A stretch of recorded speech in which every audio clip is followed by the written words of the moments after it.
Yes, sir. Do you mind entering the kitchen to cook once in a while? Hello, thank you for clicking on this video. If you're here, I believe you're coming from here. So if you're not here yet, just reverse and turn back.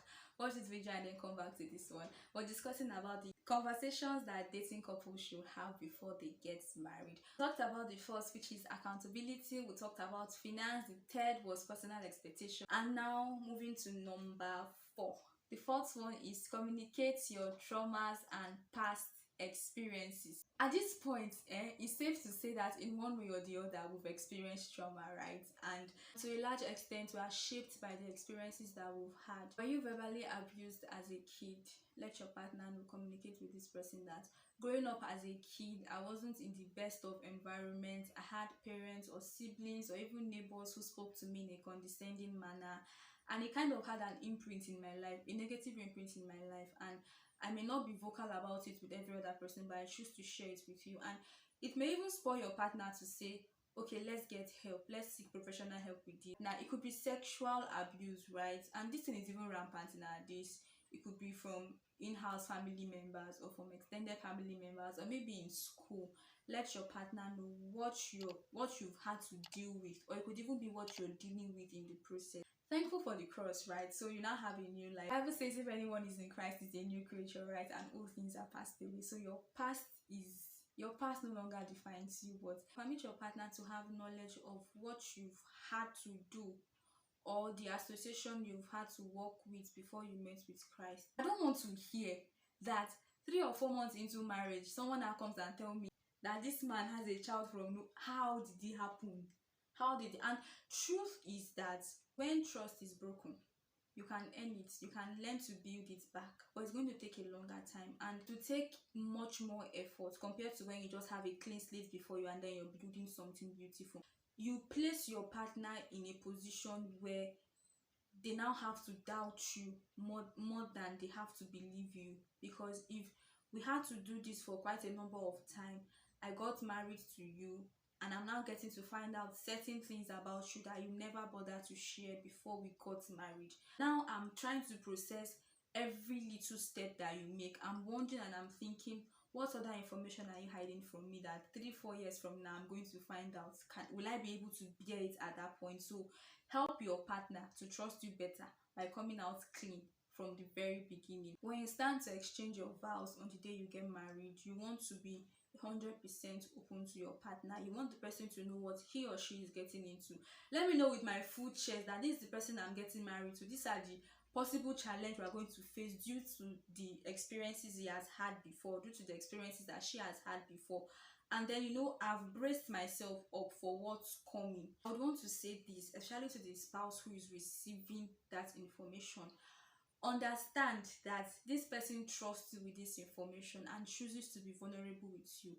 So it matters what you do with that information. You should never get to a point in a relationship where you use that information to downplay the value of your relationship or to use it against the person. Depending on the sensitivity of the issue, you can choose to involve a third party. So is there someone who the both of you consider as an authority over? It could be spiritual authority, it could be a mentor, a guardian, anyone that you just consider that person an authority over your life, and then you receive his or her counsel, right? You can involve that person into the issue. So because as a single person, right, it may be too much of an information for you to process alone. So when you have wise counsel around you, you know how to navigate it as a couple. Next point, the 5th point, is domestic and gender roles. I like this one. Discuss gender roles. I learned this one in the book, I think it's Gary Chapman's book, 30 Things I Wish I Knew Before I Got Married.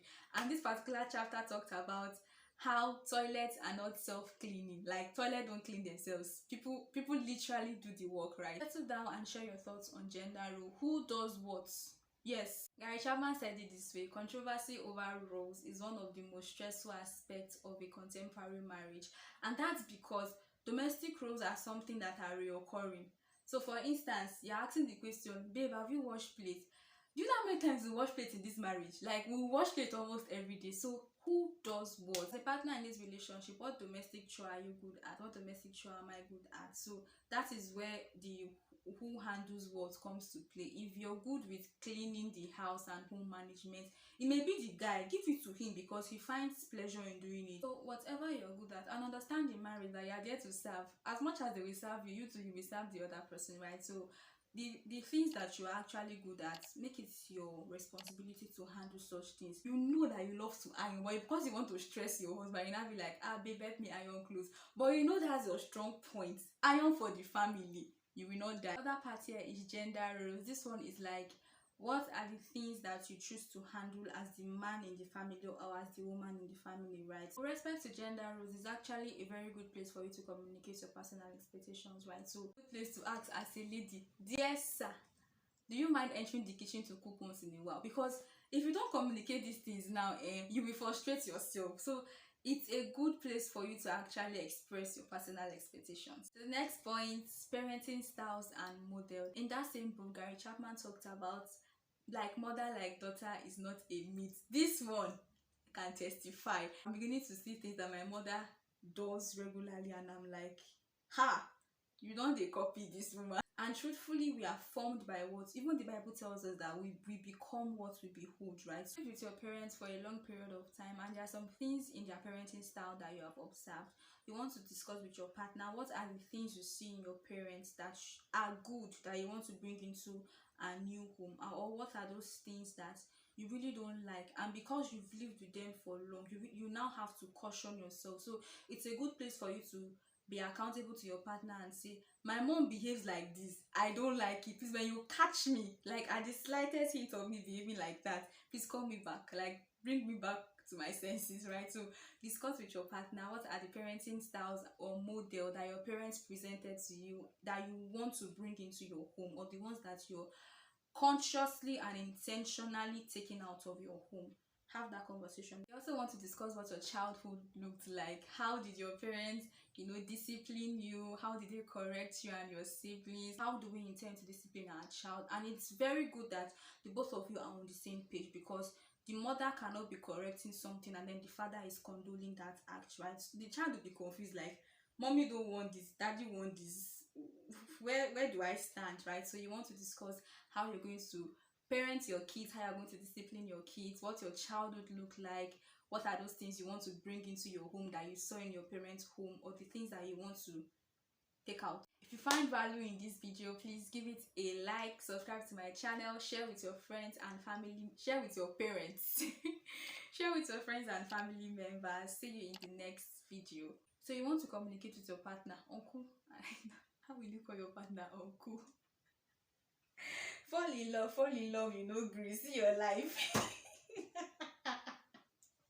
I literally said uncle. Wow.